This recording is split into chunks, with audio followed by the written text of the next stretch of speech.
From NPR News, it's All Things Considered. I'm Robert Siegel. And I'm Melissa Block.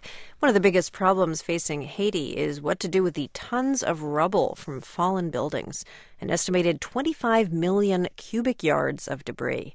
Compare that to the 1 million cubic yards of waste that New York City had to deal with after 9/11. NPR's Carrie Kahn reports.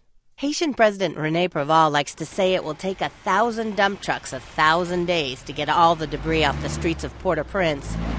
Gary Marcel is one of those enlisted in that Herculean task. He says he fills his truck with debris from the devastated downtown streets 6 to 7 times a day and queues up in line with dozens of other trucks dumping their load at a private port on the Bay of Port-au-Prince. Since the quake hit more than 2 months ago, all that dumping has added nearly 30 yards to the length of the port's jetty. It's been difficult to find suitable sites to put all the debris. There's little open space in the densely populated capital, and driving to locations far outside Port-au-Prince wouldn't be very efficient. So in the meantime, dumping at the water's edge and in the nearby marshlands has been going on with little oversight and few questions asked. Mike Byrne, who works for USAID, says concerns about dumping at the port are now being addressed. There's a environmentally sound way to do that, and that's the way that we're going to do it.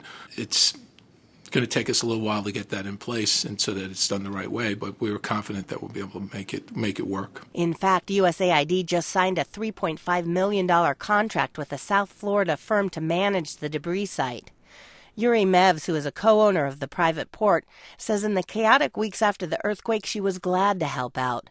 But since then, she says she has not been consulted about dumping on her land and was not informed about the USAID contract. We found out after the agreement was made, and we found out as the company that was afforded the contract moved onto the premises. Mev says her company has just signed its own agreement with Santee Holding Corp. To redevelop the port property. She says the government does not need a protracted legal battle that could harm Haiti's image at a time when it's asking foreign donors to fund the country's reconstruction. They would hate for this to stain the movement or damage it. The need for secure sites to dispose of debris will only get more urgent as anxious homeowners and business people start demolishing their badly damaged property. UN and U.S. engineers have just launched a program to help landowners determine whether their structures are safe enough to inhabit, and they're training Haitian inspectors to make that determination. Back on the Dr. Alden? Yeah. Okay. Go up there, do a gauche. On this street in the Turgeot neighborhood of Port-au-Prince, the engineers pore over a map of the area and try to decide which structures to assess. U.S. Air Force Lieutenant Colonel John Blackwell, who's overseeing the project, says he's surprised by the preliminary inspection of buildings here. So far, they found that nearly half of them are structurally sound. Initially, when you drive through, just because you're seeing a lot of debris that, it mixed in, it appears as though that the damage would be a much higher percent. But in fact, Blackwell says out of the 900 buildings they had inspected, 44% were given a green light.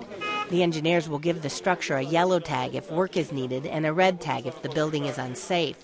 As the team heads on to the sprawling campus of a nearby private university, the engineers head for the basement of the school's 3-story main building.